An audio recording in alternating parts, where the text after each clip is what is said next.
Coming up this week, we're covering huge dunks, London dominating every other British team, and the madness that is Cheshire Phoenix. First play of the game, we're going blind pig. We're going to go blind pig. Blind pig, yeah. So I'm also a big fan of the blind pig action. The only reason we're running this action now is because we wanted to say blind pig. Welcome back to the Blind Pig podcast. It's been a huge couple of weeks for Super League basketball, both on and off the court, and we're going to dive straight in as soon as you hit the like and subscribe button. You can do it, Ozzy! Fight his freaking head off! We've been blown away by the progress we've made on our journey so far, and it's all down to you guys making it happen. That being said, let's get into it. The London Lions currently sit atop the Super League Basketball Championship standings with 6 wins and 0 losses, including beating the Gladiators back-to-back in the last couple of weeks. Despite their first meeting being a little bit closer than expected, when the Lions really applied themselves in the second meeting, they ended up smashing the Gladiators by 45. Coach Sabonis has got the Lions clicking, both playing domestically and over in Europe, and the ball is really popping around the team. I've been mega impressed with Cam McGusty, who's been playing a lot more dynamically and looking a lot more comfortable. And their inside presence with a combination of Jonathan Williams, Ethan Price and Joel Scott offensively, it is really making sure they're getting nice, simple, easy looks, and they're creating so much space for their outside shooters. In particular, Ethan Price, I thought actually the first meeting between the Glads and the Lions, when Ethan Price started, it was probably, for me, showing actually quite dismissive attitude of who the Caledonia Gladiators were, choosing to start him over Jonathan Williams, who had started every other game. However, the second meeting showed just how valuable Ethan Price was, where he scored 15 points, 6 rebounds, 5 assists, and got 2 huge blocks and an absolutely monster dunk. His play is going to be so important as Ovi Soko has been confirmed to be out for the next 6 weeks. It's also been great to see Chasen Randall step into the lineup, and he's genuinely, for me, been a joy to watch. He's familiarised himself really quickly with the team and the offence, and his composure and passing is absolutely elite compared to other SLB point guards. A lot of credit has to be given to Coach Sabonis. Even 40 points up, he was still as animated and passionate from the sidelines when Matt Goodwin missed a defensive rotation on Kevin Allen.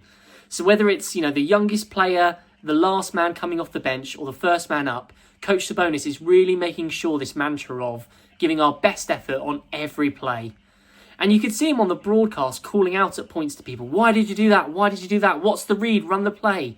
That kind of passion is absolutely invigorating to see. The Lions' first game against Caledonia was played at the NCC rather than the Copper Box. And as a video product, I really disliked it. There was no real seating, there was no music in the arena, and there was actually only even one commentator on the call. As a team, the London Lions have 67,000 fans on Instagram. I've got to believe that they can get more people to these games. Right now, you can still buy a £10 ticket for their Sunday game against Leicester.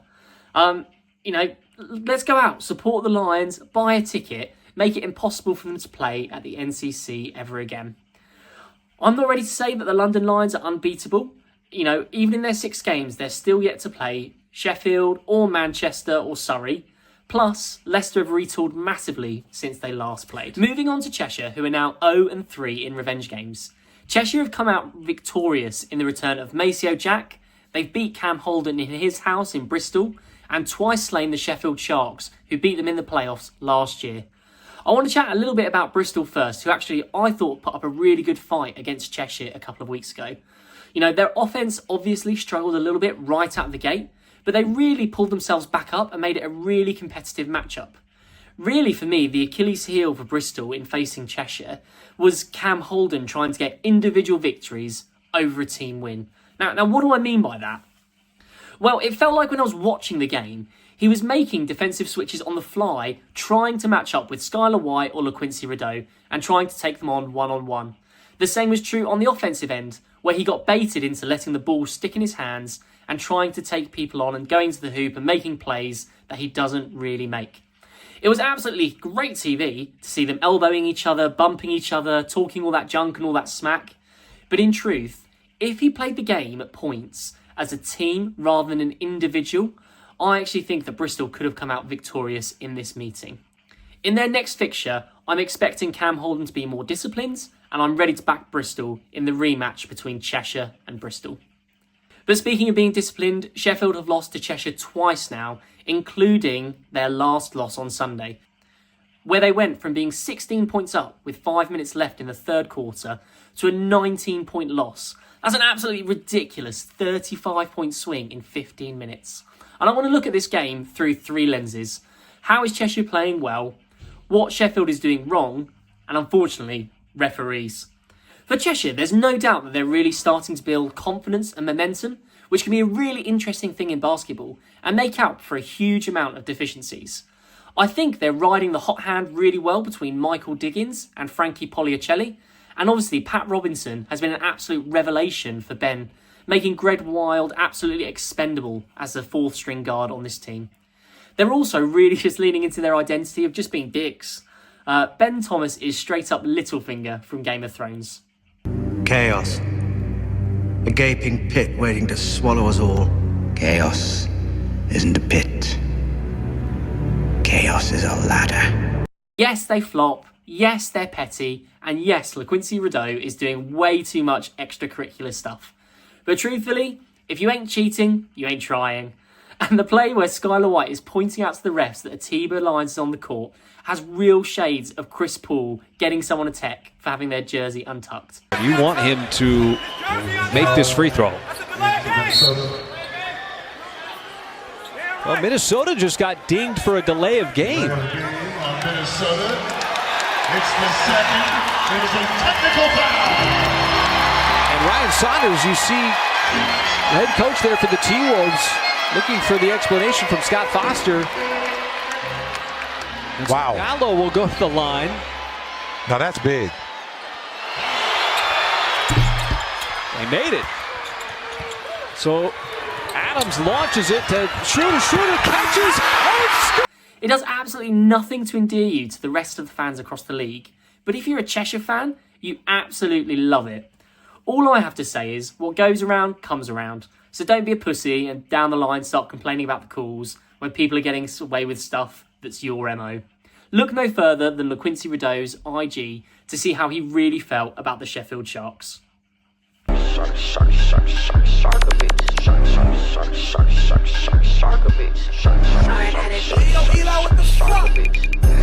From a Sheffield perspective, yes, there were a lot of bad calls, but this team is fundamentally flawed. And I'm about ready to give up on Jalen Deloach. He does not give them the level of interior defence that's needed. They don't have lockdown perimeter defenders, so they need someone who can come across and protect the lane. Add to that, not getting a huge amount from Mike Ocharobia, who played less than 12 minutes in this game. And, William Lee, I think he can play the 4, but he cannot operate well in that 5 position. If I'm Sheffield, I think genuinely I'm starting to look around and think who can be my new defensive-minded centre that's a true lob threat. In NBA terms, where can I find my DeAndre Jordan? When you add in that Mervyn James is still to come back, and that's another pair of hands who's going to want the ball and want to shoot the ball from the low post and from the outside, the team is going to live and die by jump shots. But as fans, we have to challenge the whole team to be more disciplined and more bought into what's happening as a team, regardless of calls from the ref. They got a lot of techs against Cheshire, but truthfully, they could have got more, especially with how Nick Kern was jumping around and whipping his towel in protest on the bench. Rodney Chapman III had a really positive game, but personally I felt watching the broadcast, his body language was off. The teams were getting into a huddle, he was shrugging them off, he didn't want to be there, he was throwing the balls at the ref. Rodney Chapman III, we need you to be the leader. We need more from you. The next couple of games for Sheffield against Manchester and Bristol, and I think they're really going to separate if Sheffield is going to fall into that top tier of teams or if they're going to be fighting from the bottom. For Sheffield, they have no ENBL games or other things happening. It's just the domestic league. That should be their only focus, and it's time for them to step up. Okay, now the refs. There were some real BS moments in this game. The technical free throws, not knowing who's shooting. They should have taken out Jalen Deloach, but they forgot to, or they didn't understand that he picked up his 5th foul.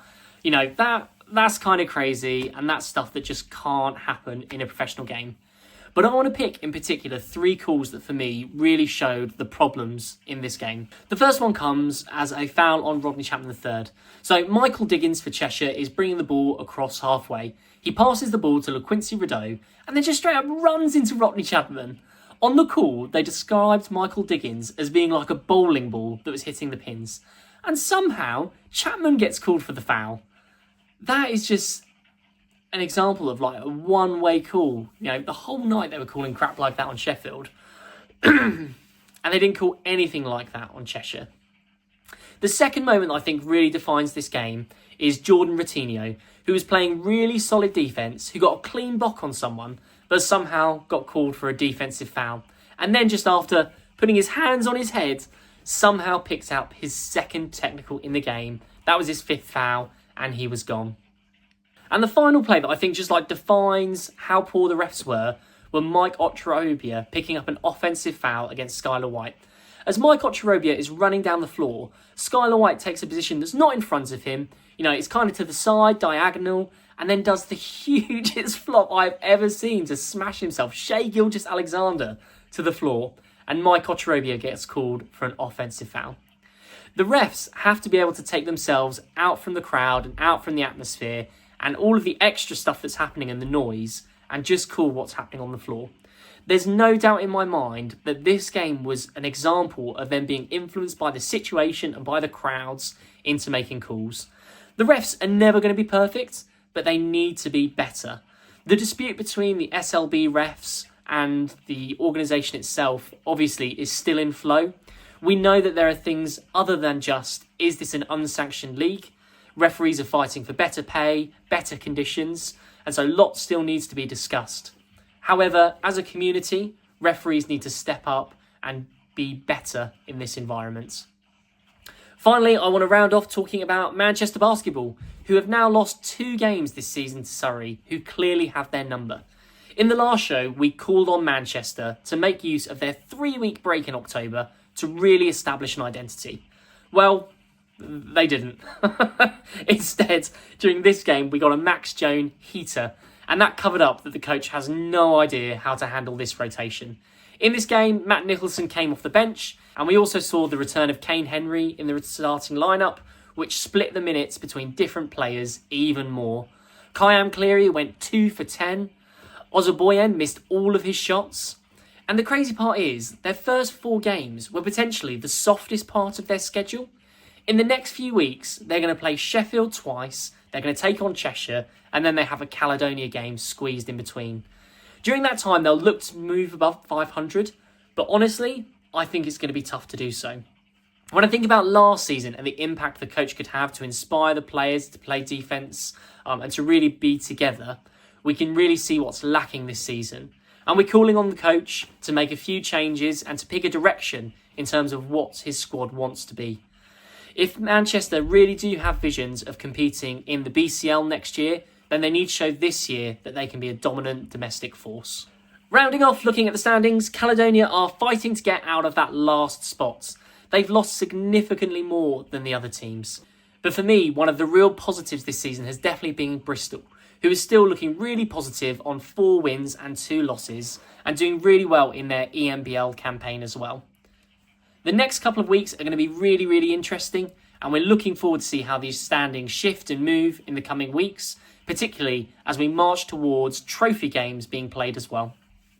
If you want to hear our predictions for trophy games, click on this link here. For everything else, make sure you follow us on our socials, hit subscribe, smash the like button, and make sure you follow us for more Super League basketball content. First Catch you play in the of next the one, game, guys. we're going blind pig. We're going to go blind pig. Blind pig, yeah. So I'm also a big fan of the blind pig action. The only reason we're running this action now is because we wanted to say blind pig and look cool.